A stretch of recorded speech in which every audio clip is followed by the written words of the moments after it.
Hello my dear students, most welcome to physics class. आज की इस लेक्चर में डिस्कस करेंगे तरल गति यानी तरल का बहाव के बारे में।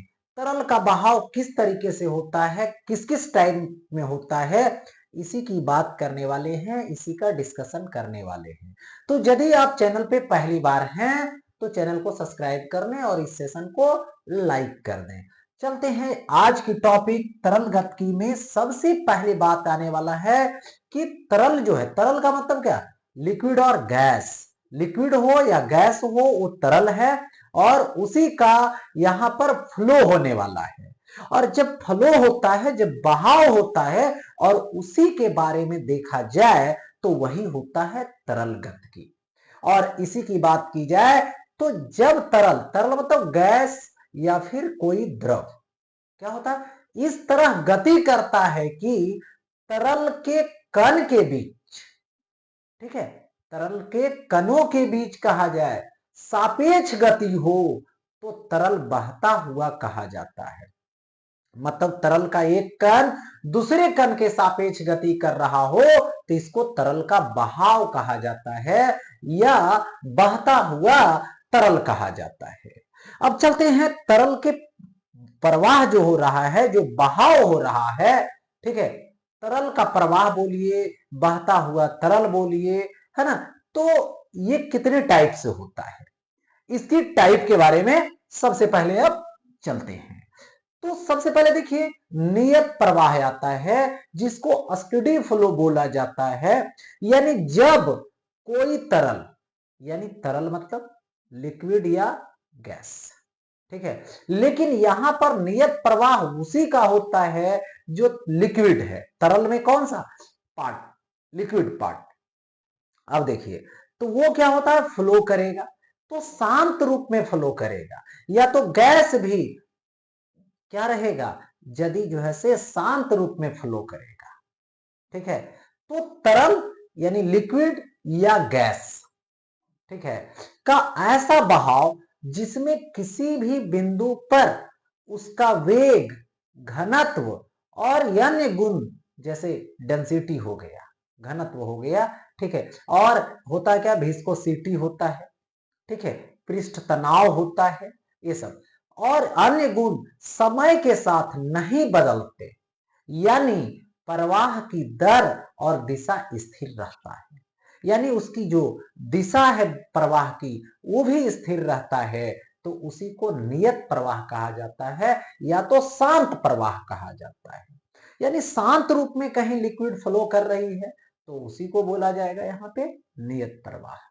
जैसे मैं बात करूं यहां पर कि एक हमने ट्यूब ले रखा है और इस ट्यूब का हमने एक पॉइंट कंसीडर किया ए। अब देखिए इस बिंदु पर कोई भी कण आएगा तो उसकी वेलोसिटी यही रहेगी हमेशा। या तो इस पॉइंट पर ले लो, तो इस पॉइंट पर मान लो वेलोसिटी v डैश, तो जितने भी कण इस पॉइंट पे आएंगे, फ्लो करेगा जब, तो इस पॉइंट पे जितने भी कण आएंगे सभी का वेग और दिशा सेम रहेगा हमेशा, मैंने बदलेगा नहीं।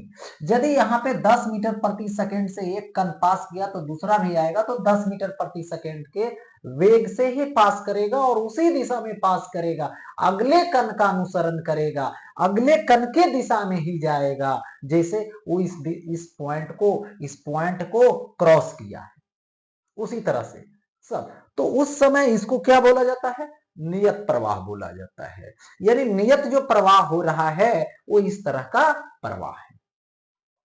देखिए अब इसके बाद आता है धारा रेखीय प्रवाह, यानी कहने का मतलब हुआ लामिनार फ्लो, यानी वैसा प्रवाह जिसमें प्रत्येक बिंदु पर द्रव का वेग, ठीक है, द्रव का वेग, उसकी दिशा और परिमाण समय के साथ स्थिर रहता है।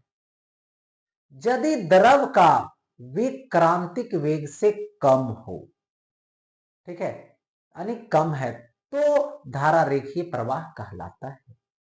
यानी क्रांतिक वेग का मतलब हुआ वैसा वेग जो महत्तम वेग है किसका, इस तरल का, उससे यदि ज्यादा हो जाएगा तो जिगजैग पाथ पे ये तरल प्रवाह होने लगेगा। मतलब वो जिगजैग पाथ, घूमता हुआ इधर उधर, मैंने कोई फिक्स डायरेक्शन नहीं। तो इसमें ये चीजें होती है, यानी इसमें जो प्रवाह हो रहा है उसके प्रत्येक बिंदु पर दिशा भी समान है, और इस तरह से बोला जाएगा। इसको ऐसे भी बोल सकते हो कि ये पैरेलल रूप में सबका वेग होगा। ठीक है, हर बिंदु पर दिशा भी बदल नहीं रहा है, परिमाण भी बदल नहीं रहा है। ठीक है, तो ये चीजें होती है। लेकिन आपने ये जो देखा स्टेडी फ्लो, तो इसमें किसी भी बिंदु पर बोला है, ये बिंदु पर अलग हो सकता है वेग, इस बिंदु पर अलग वेग हो सकता है, लेकिन बस फर्क ये रहेगा कि जो आएगा वो हमेशा इस बिंदु पर एक ही वेग को फॉलो करेगा। लेकिन यहां पर जैसे 10 मीटर पर सेकंड से यहां पर पास किया, तो यहां पर हो सकता है कि 9 मीटर पर सेकंड से ही कण पास कर रहा है, जो भी आएगा 9 मीटर पर सेकंड से, यहां पर 10 मीटर पर सेकंड से।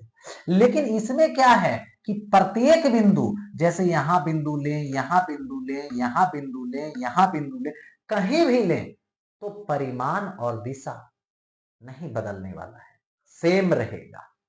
और लेकिन उसने किसी बिंदु पर की बात किया है। ठीक है, तो ये चीजें होती हैं। अब आता है इसमें मुख्य बातें, किसके लिए? धारा रेखीय प्रवाह के लिए। जैसे बात करूं तो सबसे पहले होता है नियमित पथ, नियमित रास्ता। द्रव के सभी कण एक निश्चित पथ का अनुसरण करते हैं, जिसे धारा रेखा कहते हैं। ठीक है, फिर आता है स्थिर वेग। किसी भी बिंदु पर द्रव का वेग समय के साथ नहीं बदलता है ना, भले ही द्रव के कणों का वेग अलग अलग बिंदुओं पर भिन्न भिन्न हो सकता है। ठीक है, इसके बाद आता है यहां पर अतिव्यापी नहीं है, मतलब एक दूसरे को कभी काटता ही नहीं है, यानी कोई भी दो धारा रेखाएं एक दूसरे को काटती नहीं है। फिर आता है क्रांतिक वेग। जब द्रव का वेग एक निश्चित मान से अधिक हो जाता है, तो प्रवाह शांत नहीं रह करके या शांत हो जाता है, डिस्टर्ब हो जाता है, जिगजैग पाथ पे फ्लो होने लगता है, अशांत हो जाता है। ठीक है, यह अधिकतम वेग जिसके नीचे प्रवाह धारा रेखीय रहता है, उसी को क्रांतिक वेग कहते हैं। ये चीजें। अब देखिए आगे, अगला जो टाइप्स है प्रवाह का, उसको नाम है विक्षुब्ध प्रवाह, जिसको बोला जाता है टर्बुलेंट फ्लो। टर्बुलेंट फ्लो का मतलब होता है कि जिगजैग पाथ पे इधर उधर इधर उधर, मतलब वेग की दिशा और परिमाण हमेशा बदलते रहेगा। यानी जब तरल का प्रवाह वेग क्रांतिक वेग से अधिक हो जाता है, जिससे कणों की गति अनियमित और, ठीक है, टेढ़ी मेढ़ी हो जाती है, जैसे जिगजैग पाथ हो जाता है, जिधर तिधर, और तरल के अंदर भंवर धाराएं बन जाती है। ठीक है, लहरें जिसको बोलते हैं उत्पन्न होने लगती है, तरंग जैसा बिहेव करने लगता है। ठीक है, इस तरह के प्रवाह में कणों की दिशा और वेग समय के साथ लगातार बदलते रहते हैं, एक जैसा नहीं रहता है। माने दिशा भी बदलते रहता है और परिमाण भी बदलते रहता है। वही क्या है, उसी को यहां पर विक्षुब्ध प्रवाह बोला जाता है, टर्बुलेंट फ्लो बोला जाता है, जिसको विक्षुब्ध प्रवाह बोलते हैं। Okay, next. अब देखिए आता है संपीड्य प्रवाह, जिसको बोला जाता है कंप्रेसिबल फ्लो, यानी तरल पदार्थ खास करके गैस का वह प्रवाह जिसमें दबाव क्या होता है, जिसमें दबाव जो है वो बदल जाए, यानी जिसमें दबाव में बदलाव के कारण द्रव के घनत्व यानी डेंसिटी में महत्वपूर्ण परिवर्तन होता है। माने जहां पर दबाव बढ़ गया, डेंसिटी जो है, ठीक है, वो बढ़ गया, दबाव कम गया, डेंसिटी घट गया। तो वैसे जो तरल का प्रवाह हो रहा है उसी को संपीड्य प्रवाह बोलते हैं, और खास करके ये गैसों में देखा जाता है। गैसों में ये खास करके देखा जाता है कि दबाव बदलने से, परिवर्तन होने से उसके घनत्व में परिवर्तन आता है, इसीलिए इसका नाम पड़ा संपीड्य, माने कंप्रेस हो जाता है दबाव के वजह से। ठीक है, अब इसके बाद आता है यह संपीड्य प्रवाह। ठीक है, यह संपीड्य प्रवाह का मतलब होता है इनकंप्रेसिबल फ्लो। और ये इनकंप्रेसिबल फ्लो है क्या? यानी तरल पदार्थ जिसमें यहां पर गैस नहीं लेना है, गैस नहीं, कोई द्रव लेना है। ठीक है, द्रव का प्रवाह जिसमें दबाव में बदलाव के कारण, ठीक है, बदलाव के कारण द्रव के घनत्व में महत्वपूर्ण परिवर्तन नहीं होता है। ठीक है, तो उसे यहां पर क्या बोलते हैं? या संपीड्य प्रवाह कहते हैं, मतलब इनकंप्रेसिबल फ्लो बोलते हैं। ये चीजें होती है, मतलब इसमें बदलाव नहीं आएगा, दबाव बदलेगा लेकिन डेंसिटी यानी घनत्व नहीं बदलेगा, तो वही क्या है? यह संपीड्य है।